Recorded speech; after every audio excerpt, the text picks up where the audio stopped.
I'm ready. What up? Let's get to it. It's the Warriors music. It's the Ultimate Warrior. It is. Look at that. The Ultimate Warrior. What is he doing? Is he going to attack Hogan? What is going on here? Clothesline.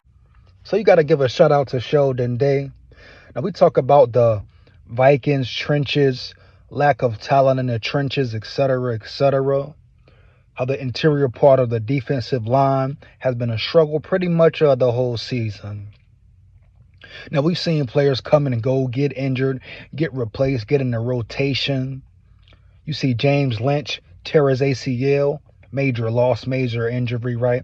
He was propelling upward. I feel like this season could have definitely been one of his best seasons. Then you look at Dean Lowry, right? Dean Lowry.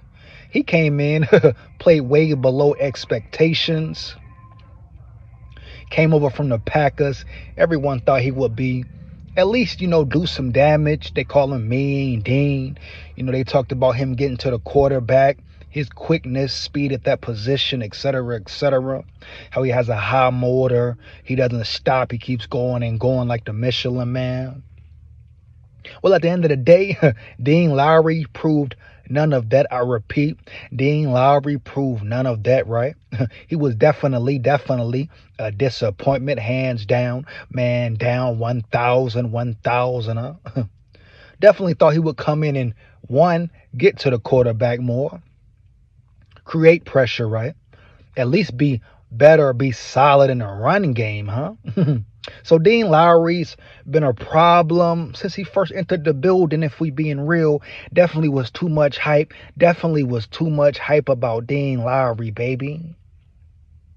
Right? Then you got Kyrus Tonga, been playing okay. Playing okay. Hasn't really had the season that everyone expected. Many people, including myself, said this could potentially be his breakout season, his best season, right? He has potential. He has promise. He has size. You know what it is. Even though he hasn't been piss poor atrocious, huh? I don't think he has played up to that level that we or the Vikings coaches, staff, I'm sure, had expected. It's no way you can say he has. Now, as the season goes along, don't get me wrong, make sure you get my drift. The Vikings run game is top 10. I repeat, the Vikings run game is top 10 in the NFL. But I still feel like their weakest point right now, maybe tie for the weakest point on the defense, is the interior of the trenches, and you can say the secondary, baby. Right? Then you look at Harrison Phillips. He's done his job. He's having a better season this season as far as last season. That's all you can ask for, right? Is the guy progressing? Is he getting better? Is he improving year in and year out, right? So shout out Harrison Phillips, dog. I think he's done his job now. Can he improve? Yes. Just like everyone else. Bottom line, hands down, man down, huh? But the trenches has a lot of work to do, and we know the edge rushers on the D-line for the Vikings is the strong point. I repeat, the edge rushers on the D-line for the Vikings is the strong point. DJ Wanham, right? Kind of having a breakout season, contributing at a high level. No, he's finally getting it going. Daniil Hunter, he's an animal. He's a beast. D. Hunt is on the hunt, dog. I repeat, D. Hunt has been on the hunt. What is he? Tied for the most sacks in the NFL? Either one or two, huh? So D. Hunt has been balling. Re-sign the man. Get the deal done. I repeat, get the deal done, dog. Period. Bottom line. But you look at Sheldon. That's why sometimes you question the Vikings moves, right? We've seen him release him, put him on a practice squad, as well as Jawan Williams. Then they bring him back, and he actually plays well versus the Broncos, in my opinion. But sometimes you got to question the Vikings, and why do they give teams the opportunity to take some of their players, whether it be off waivers, off the practice squad, etc., etc. You got to question the Vikings sometime, right? Why do they make some of the moves they make? But at the end of the day, bringing back Sheldon, oh man, he could be a diamond in the rough. Yeah, I said it. He could be a diamond in the rough, dog. Period. Bottom line. Now you watch him versus the Bears. Really has gotten no reps as far as with the first string in real game action, and all he did was come in and produce. Come in and produce, huh? Got a fumble recovery. He was in the backfield, right? Pressuring the quarterback, getting pressure. The guy can move for his size. They say he may have lack of size, but you ask me, all he has done has flash. All he has done has flash since the preseason, huh? Yeah, heavy. Let's look at the preseason up until now. So I don't even understand how the Vikings lost him or he got on the practice squad. I don't understand why he wasn't in the rotation, dog. Period. Bottom line. You see the difference he makes. You see the talent that's there. I talked about it in the preseason. Sheldon Day could play. Sheldon Day can play, baby. That's what it's about. So the Vikings sometimes need to slow it down. Don't release a player or don't judge a player too quick or really observe and realize a player's talents.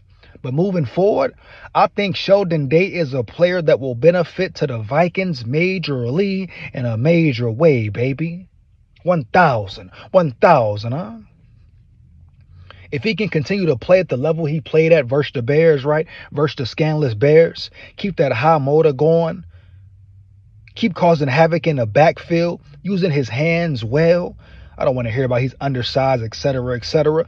Dude can play football. Dude can play football, right? Yeah, that's what I want to talk about, huh? His football ability, dog, period. Bottom line. Everything else, kill that noise, man. Kill that noise, huh? But Sheldon Day, just the energy he brings to the defense, the trenches, the energy, the high motor, the Vikings need that, man, especially moving forward. You talk about playoffs coming up, assuming they will make the playoffs. Now, of course, they got to win. They got to go get the victories. Yeah, it's on them. Teams are creeping up. Teams are creeping in. The Packers, yeah, don't forget. The Rams, yeah, don't forget. So the Vikings better get it in order. Get it in order, dog. Or they could be looking at not even making the playoffs, and then you ask yourself, what is all this really about, dog? Yeah, what is it about, huh? But Sheldon Day, keep an eye on Sheldon Day. Keep an eye on his production, his level of play. And don't be shocked if you see him potentially in the starting lineup, starting rotation, dog, period. All you got to do is put the film on. Every time he's on the field, he flashes, he plays hard, he gets to the football, he's around the ball, dog. We saw that on that forced fumble. He hopped on it, right? He was right there, man. So the guy can play ball. And if he continues to progress, work on his technique, get better. Not sure how many years he's been in the league, but I know he's a true vet. But we've seen it. Change of scenery, change of environment and coaching and technique, whatever. Now he's under Brian Flores. We know what Brian Flores does and how he improves players. Just like what he has done for the defense, the Vikings defense. So let's be real, but Sheldon Day, has a real opportunity to be a solid player moving forward for the Vikings, dog. I love it. I'm here for it, huh? Hopefully he stays healthy, right? Just continues to grow, man. But I'm excited to see what he can do, dog. I am excited to see what he can do. After that Bears game, oh yeah, he's a player. He's a player, man. So that's my take, my opinion on it. Let me know how you feel about it. Feedback is much appreciated. Fire them comments up. Fire them comments up. How do you feel about Sheldon Day? Do you think he can play? Do you think he is there to stay for the season, rest of this season, baby? Make sure you like, comment, and subscribe. Hit that notification bell so you know what I'm on and rock and rolling. Takes less than 1 second. Support the grind, support the channel, support the real, huh? Big SKOL here. SKOL Vikes forever. Yeah.